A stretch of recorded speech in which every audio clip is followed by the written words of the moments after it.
Hello and welcome to the latest episode of Weekend Winners in association with BetVictor as we look ahead to the pick of the jump action at Ascot and Haydock with all races from Ascot live on Sky Sports Racing. We also have further Antipost boosts for you later on in the show that Sam will be revealing, and I'm being joined very much suited and booted once again. We've definitely got the national hum memo, Rixie, because you're wearing a tie, sir. What are you up to? Yeah, just getting ready for going to Newbury next week for the Coral Gold Trophy. So, yeah, National Hunt season's here, so we're going to dress like it's a National Hunt. Plus, it's a lot colder, so, you know, I'm happy for the old extra layers at the moment, yeah. It's freezing. All of a sudden, we just had those, 2 weeks of rain, and now it's just freezing, Sam, all of a sudden. So the summer is well and truly gone, but we're not necessarily expecting Haydock heavy, the old HH. No, Bristol Demai can remain in retirement because that was the first. I always associate that race with absolutely bottomless conditions and, you know, playing the distances and that sort of thing. But no, looking forward to a good week's action. I must give a quick shout out as well. Yesterday I was in the Tube in London, minding my own business, going down the escalator, and someone coming up there and shouted, "Weekend Winners, give us a tip." And I looked thoroughly bemused and had to check I wasn't on some sort of hidden camera show. But I give a big shout out. It's great to see our audience continues to grow and wants to say hello to us. What did you say? I can't, mate. It's safe for gambling week. Yes, it is actually. It is safe for gambling. Importantly, who would have thought the person to flag this up would have been Rixie? But it is, Sam, as we say, safe for gambling week. And we say it every single week to the viewers, so please do remember to gamble responsibly. But it just gives us a perfect opportunity to really hit it home this week. Yeah, and I think, you know, some people find it shade confusing that the message is very overpowering this week. But the purpose of the week is to kick off those conversations, Kate, and kind of get people thinking. It's not a case of we talk about it once a year and then that's it. It is something genuinely that operators have to live by now, and it's the right thing to do. So I'd encourage anyone out there, like I say, just check out the tools that are available to you, and if anyone out there feels like perhaps they have got some issues, there's some fantastic resources out there to try and help and support, which is really important. Yeah, if nothing else, this is certainly your sign to utilise those tools if you haven't beforehand.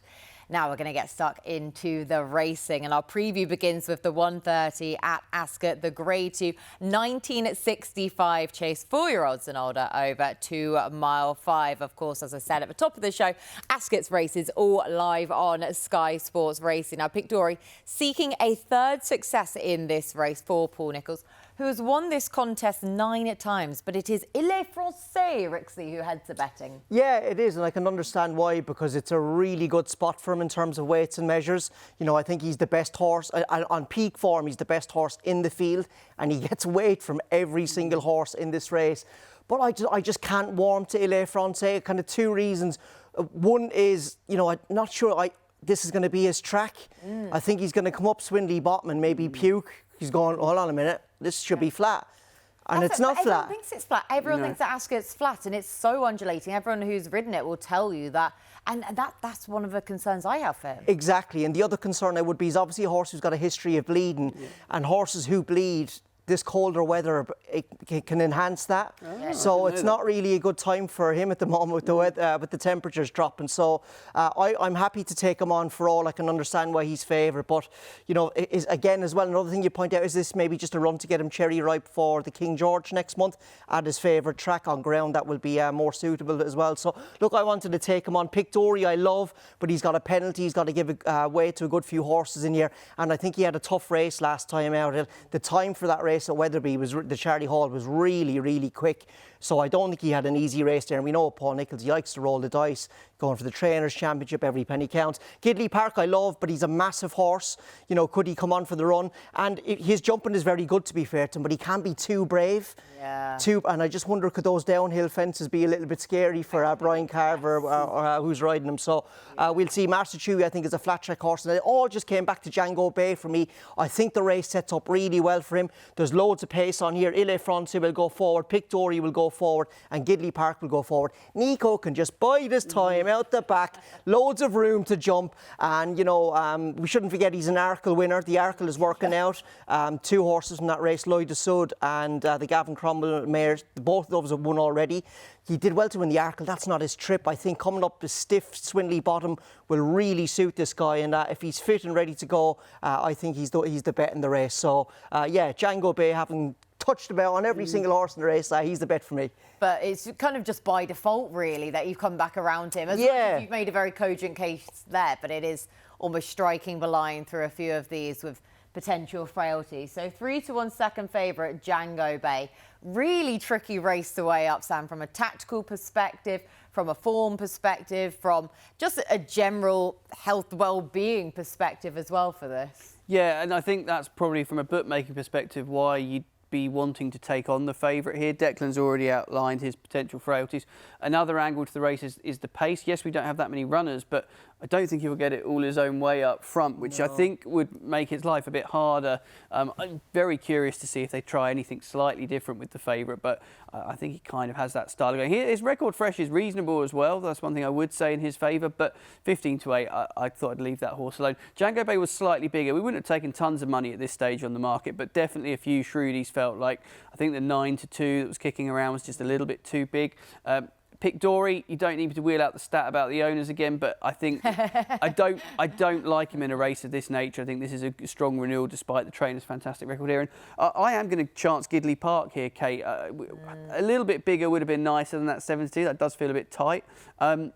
Look at his 3 chase starts. The first one we forgive. It was the dodgy ticker, isn't it? Yeah, exactly. That was very much a case of fixed, and we went off to Windsor, where I'm not sure. I still don't know what horses really are suited by Windsor, if I'm being completely honest. But this was up against Caldwell Potter, where it'll get the better of the horse that I think a lot of us fancy to go really well this year. It's obviously a shame he's out with injury. And then finally, obviously after this start, we saw him go onto the Manifesto, the Grade 1, and he ran really well in that, and he did finish in front of Django Bay that day. So when there was a slightly bigger price disparity, I was keener on Gidley, I won't lie. Declan's made the point, he could be a bit brave.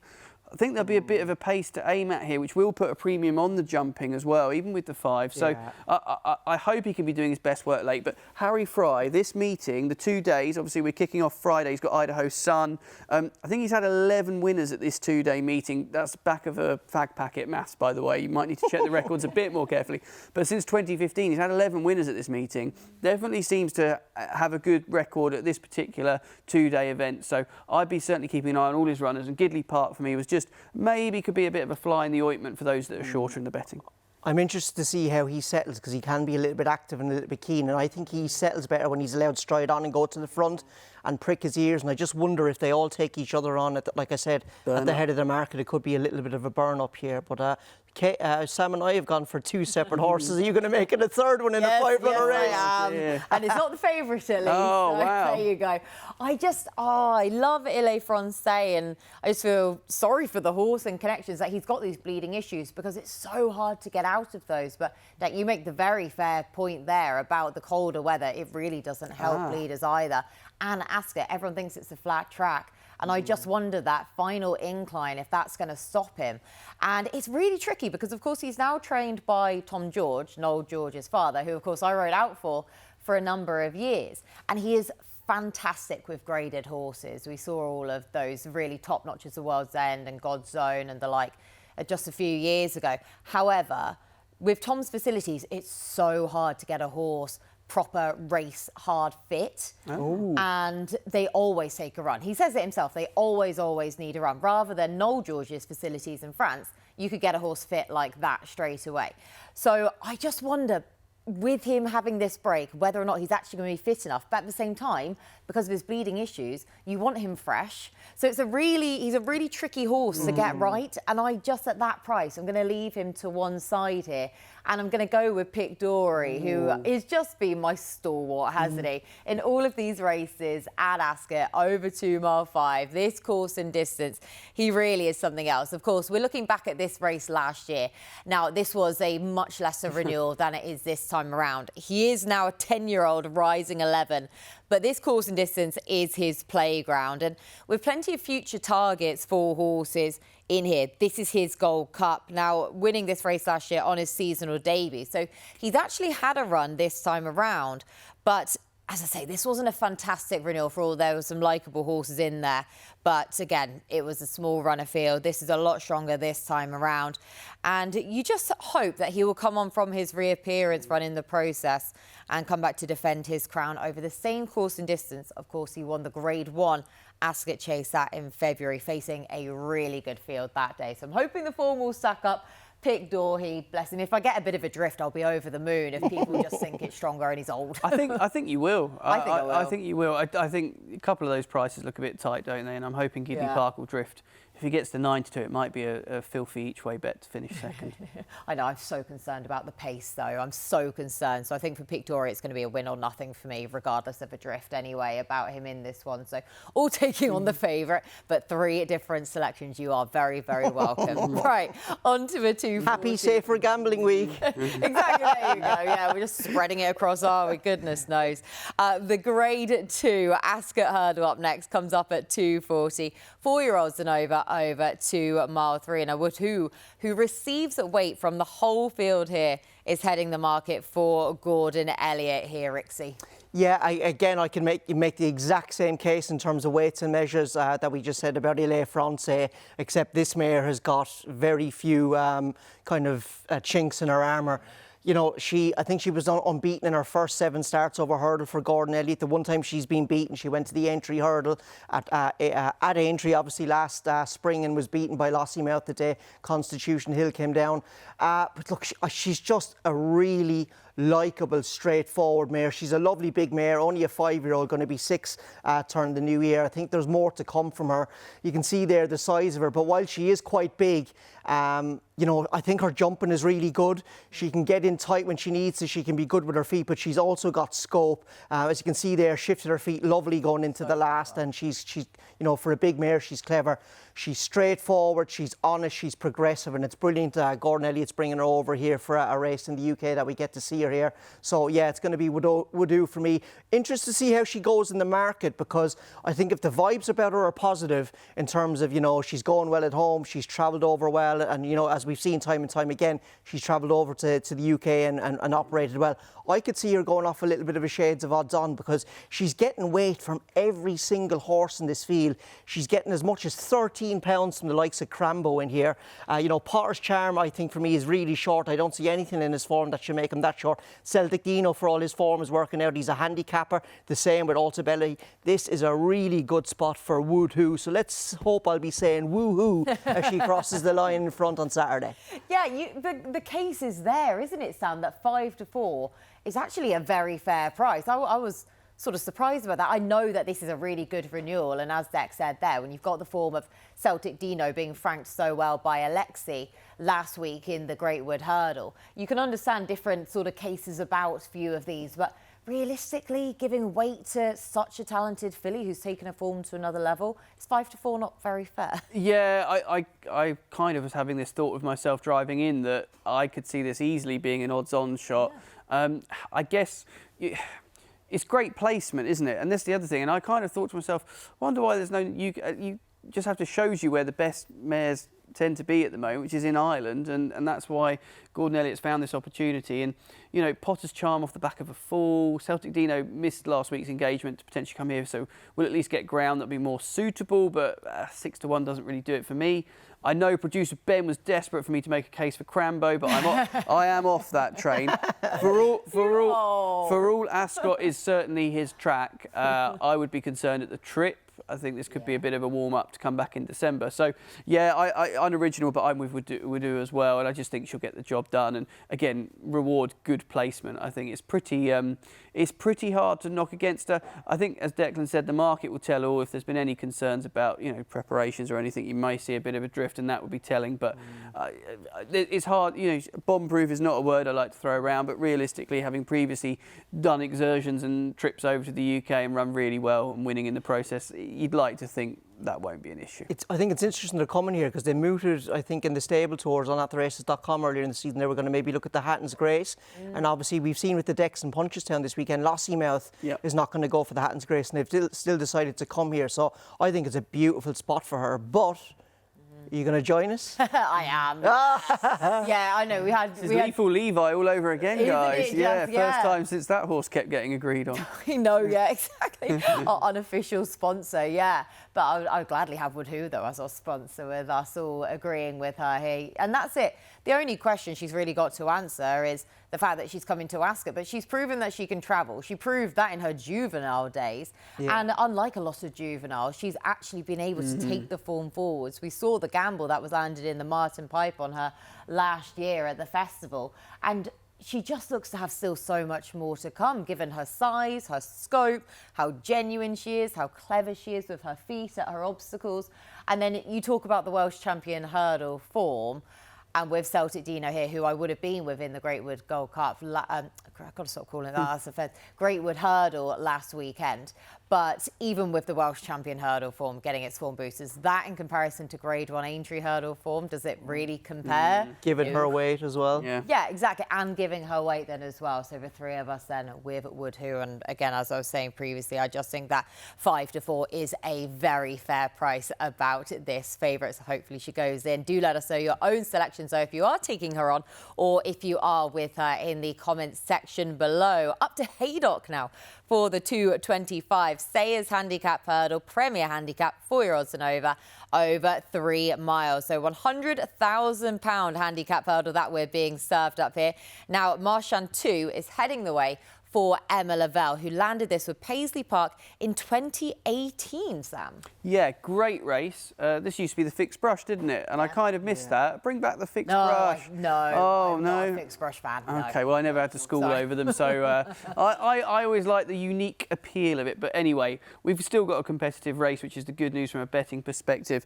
Plenty of extra places on offer for this sort of thing. Yeah, you're going to see plenty of moves in and around the market with so many so closely priced. But for those at the front of the betting, there was one that stood out for me. I thought the Tizzards had a fantastic weekend last weekend. 3 runners at Cheltenham, 3 winners, including big races. Hartington, I thought at 11-2 was the one that I could see shortening into around 4-1 and going off favourite. We'll take a look back at a win here for the horse. But I do just think there's some really intriguing factors here. The stable form is very good, but Sean Bowen is riding. Sean wouldn't have had many rides, believe it or not, for them, but he is going to be, let's be honest, the most in-demand jockey if he hasn't got a ride in the race. I suspect he would have had the choice as agent of a few in here. He's ending up siding with this horse. And, you know, it took a little while for this horse to get his act together. This is beating Royce of Ben Pauling at Newbury and was disappointing, I think it's fair to say, in a couple of novice hurdles before that. But then after this run, went to Sandown, finished second again, and then won on reappearance at Carlisle on good to soft ground over 2 mile 4.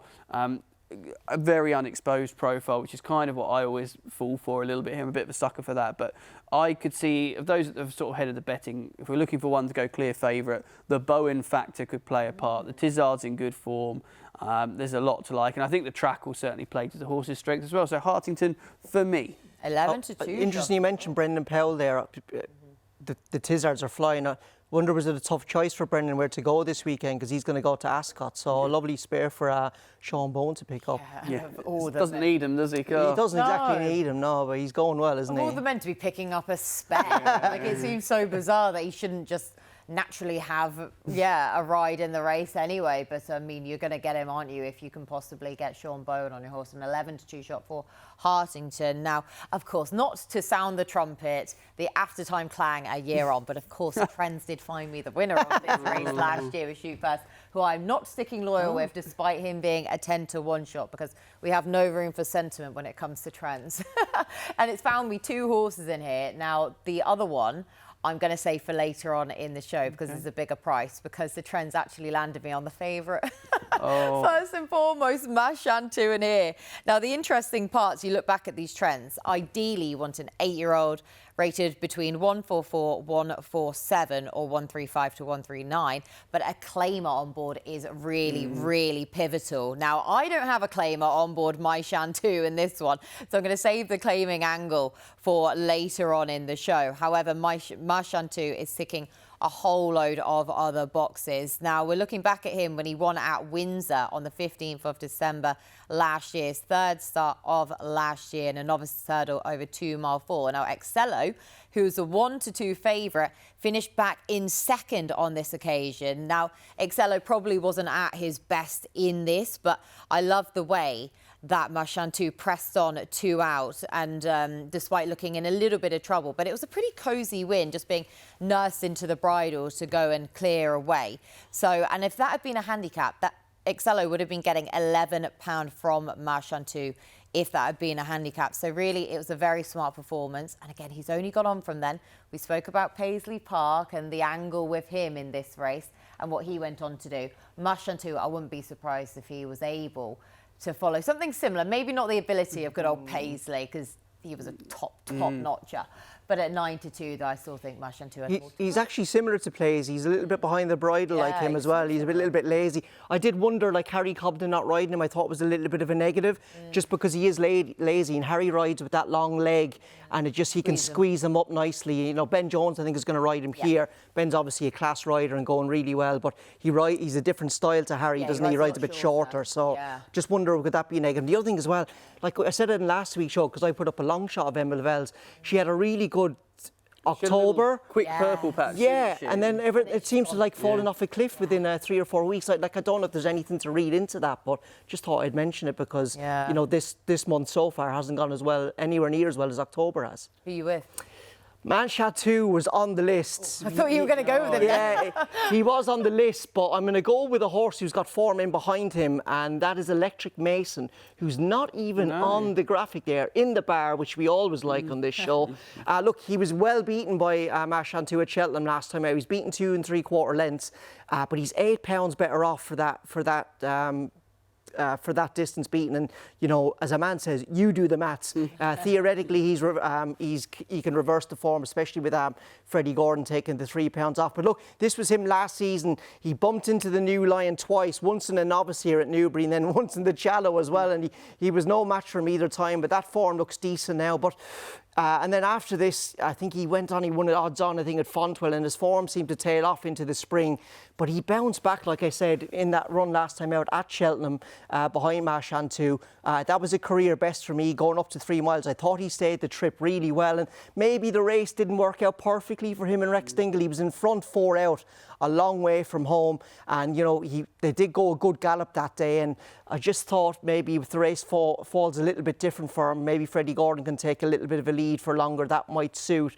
The other thing as well, they went a good gallop that day, and he was in the teeth of that gallop for a long way, and he still hit the line well. So I think the combination of going slightly up in trip on slightly softer ground, he won't likely get done for toe by a horse like Marchantou on the softer ground. I think he's a big price. He can go well for Chris Gordon, whose horses are really running well at the moment. They really are, aren't they? And he's a 14-1 shot as well, so a nice... That will do. And I have heard a few shrewdies who have been putting him up, so add another one to that. And me, yeah. Oh, showing off because you know the camera's rolling.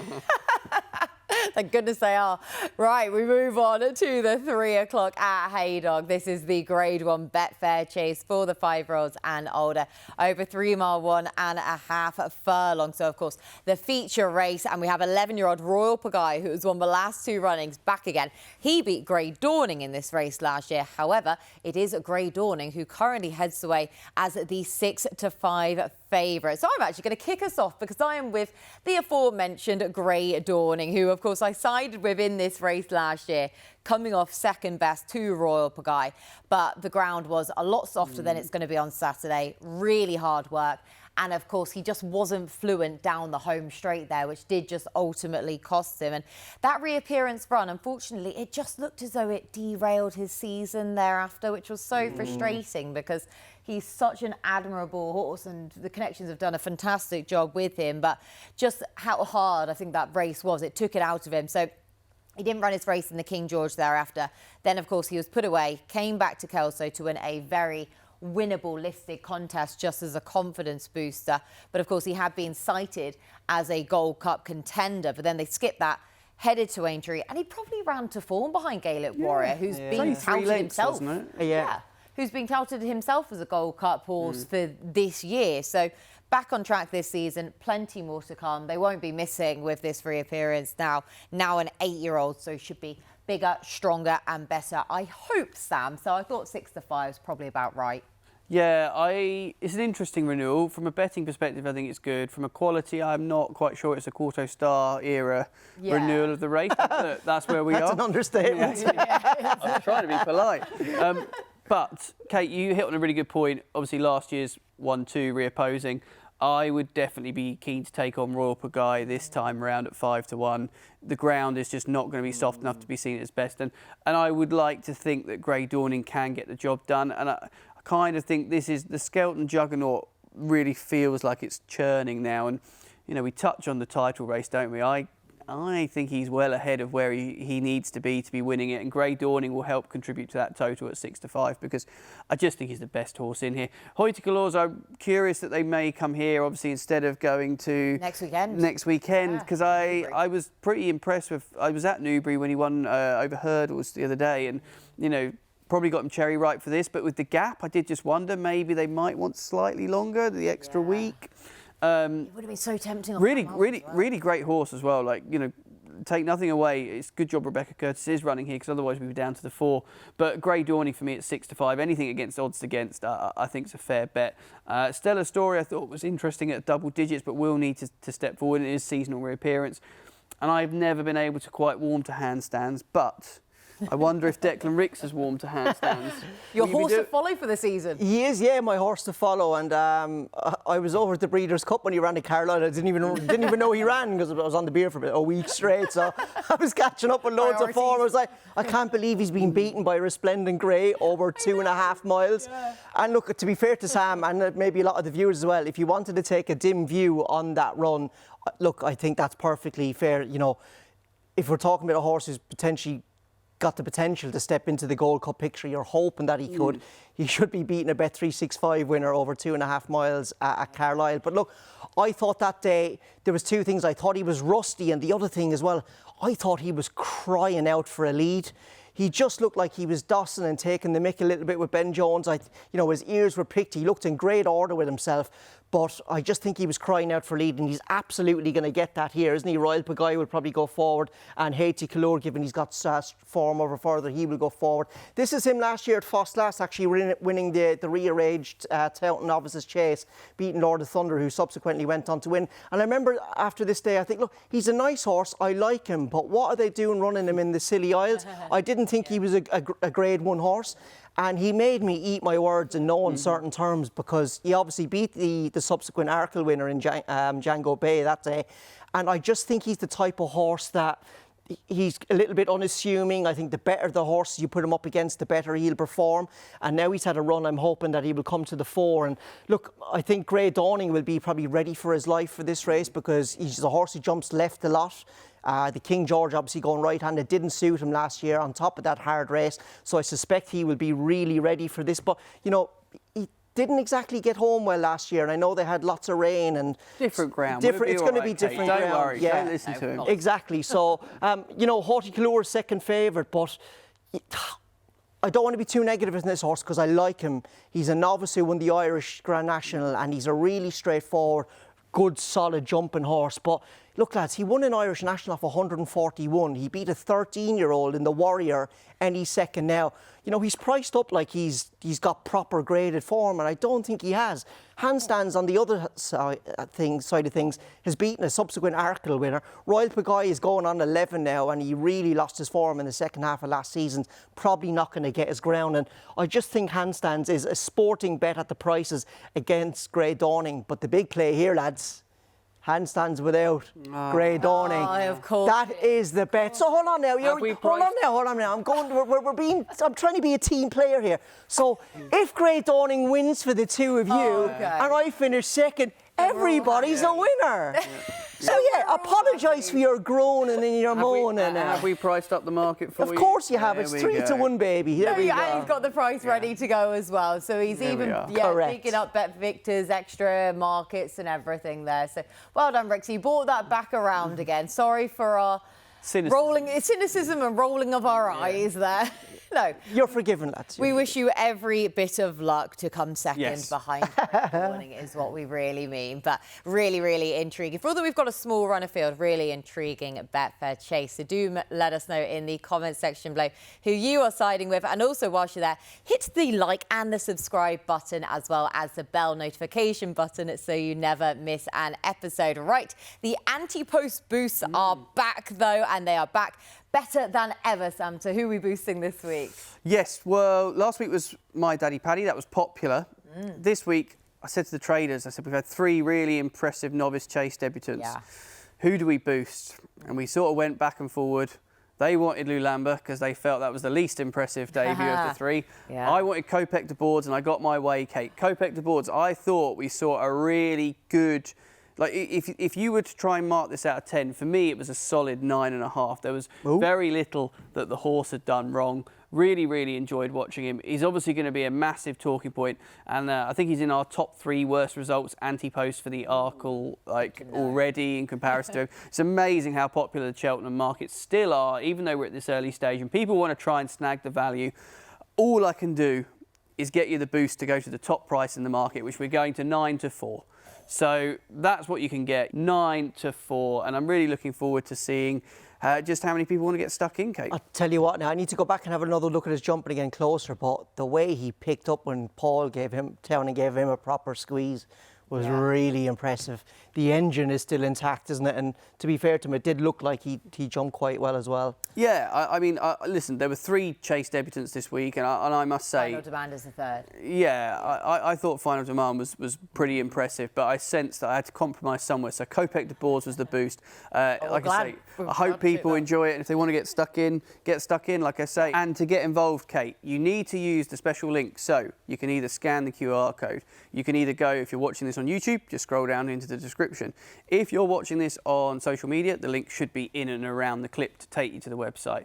And you'll find it on our weekend winners. This is the page just for people that bother to watch the show and the clips, Kate, as well. I want to reward them. All of you. It's not on our normal Antipost market. You've got to work a little bit harder to get that 9 to 4, but it's a good price. And we'll keep filling the boosts up as we go. We'll have a few Christmas ones soon as well, I think. But 9 to 4 for me looks the fairest thing I can offer. Yeah, the best price in the village as well, as it currently stands at 9 to 4 for Kopek Des Bordes. So there you go. We're treating you again there with our boost on this week's show. So make sure, as Sam said, head to the website or scan the QR code to take advantage of that boost.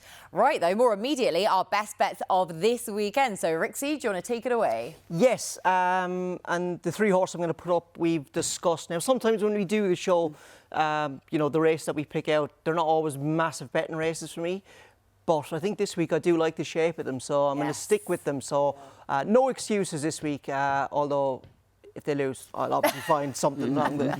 Anyway, the nap is going to be good old handstands without grey dawning in the Grade 1 Betfair Chase, which is actually the first British Grade 1 of the season, isn't it? So, look, Grey Dawning is obviously the horse to beat, but I think Handstand should be shorter in this market. For me, his form is better than Haughty Colour at the moment, and I'm just not sure good old Royal Pagaille is going to get his ground to show his very best as an 11-year-old. So with a run under his belt in the Colin Parker Memorial, Handstands will do for me. The next best is going to be Woodhoo, then at Ascot in the Grade 2, going to be live on Sky Sports Racing.